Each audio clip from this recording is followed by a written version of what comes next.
Искам да ви покажа колко е необходимо инструменти, за да се сложат само профили на опънати тавани. Стълби, пръсмокачки, крепежни елементи, аризация, кабели, куфър с бурги и всякакви работи, перфоратори, винтовери, лепела. Дори имаме такова зарядно устройство, за да може да се зареждат батерии. Това е необходимо. На този обект ще бъде светещи линии и тръкова магнитна система вградена в дъното на опънатия таван.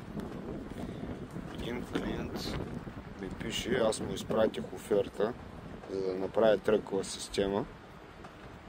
Той ми показва линка на светомаркета, колко стрували шините за тръкова система за вграждане в гипсокартон. И ми пише, че били са по-евтино. 2 пъти ли, 3 пъти ли ми написа. Значи тези профили не за опънати тавани.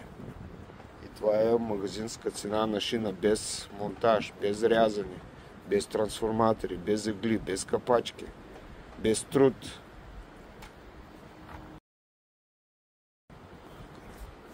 По тази логика, като купи апартамента, да не би пак праща линкови на строителя, колко струват тухли, дограма, врати и плочките по магазини, защото ти иска на квадрат толкова пари.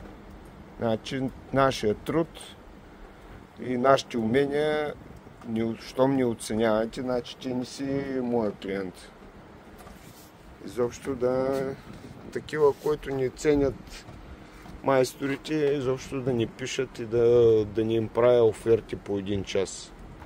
Ако искате по-евтино, идвате тук до офиса сутринта, товаряме инструменти, отиваме на обекта, разтоварваме, вечерта подреждаме всичките инструменти, ги караме пак към склада и тогава ще направя по-евтино.